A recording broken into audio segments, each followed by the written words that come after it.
So I'm going to be uploading readings of the books of the King James Apocrypha.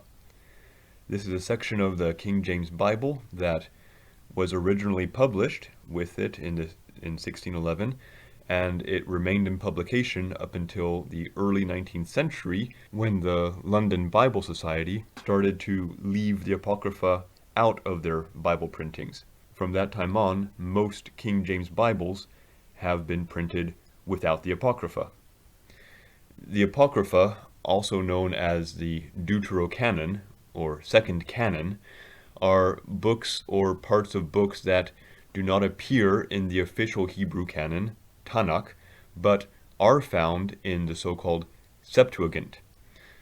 The Septuagint is the pre-Christian translation of the Jewish holy texts into the common Greek of the time, and it was the Old Testament that the early Christian church used. From the very earliest days of Christianity, there has been discussion over how to treat these Jewish writings that were included in the Septuagint but weren't part of the Tanakh. These are the deuterocanonical books that make up the King James Apocrypha. The term Apocrypha comes from a Greek root meaning obscure or hidden.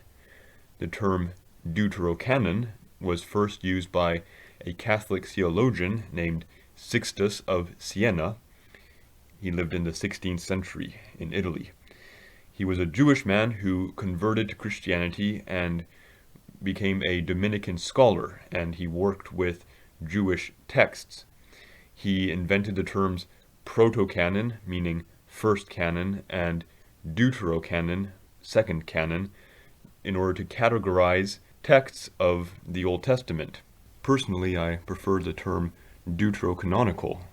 I think it's a better description, but a lot of the Protestant translators went with Apocrypha, including the King James translators, so it is called the King James Apocrypha, and I'll be using that term. Across the different branches of Christianity, the use of the Hebrew Tanakh is consistent. The Tanakh is what makes up the 39 proto-canonical books of the Old Testament that all Christians are familiar with. However, there's a lot of variance between different Bible publications from different branches of Christianity. There's variance in how the deuterocanonical books are treated. Again, these are the books that are found in the Septuagint and were used by ancient Jews and ancient Christians, but these books were not in the Tanakh.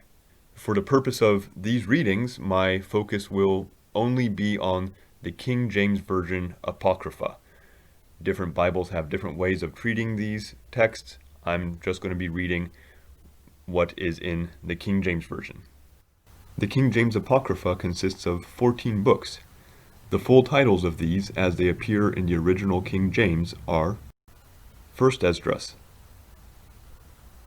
Second Esdras, Tobit, Judith, the rest of the chapters of the Book of Esther, the Wisdom of Solomon, the Wisdom of Jesus the son of Sirach, Baruch, the Song of the Three Holy Children, the History of Susanna, the History of the Destruction of Bel and the Dragon, the Prayer of Manasseh, King of Judah, the First Book of the Maccabees, the Second Book of the Maccabees. Now there's something I want to make clear, which is that the inclusion or omission of these deuterocanonical books should have no impact on Christian doctrine.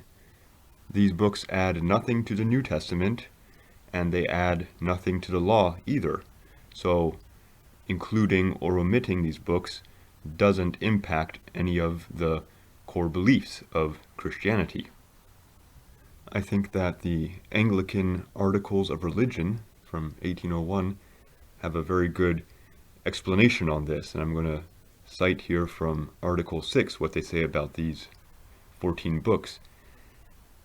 And the other books, as Jerome saith, the church doth read for example of life and instruction of manners, but yet doth it not apply them to establish any doctrine. Such are these following. And then it goes on to list the 14 books of the King James Apocrypha. These deuterocanonical books are beneficial and edifying to read in much the same way as the rest of the Old Testament is. These books are also useful for their historical value in learning more about Jewish history. And lastly, these books also help us to relate to other Christians. For example, the early church would have used these in their devotional readings. I hope these audio recordings can be a blessing to you.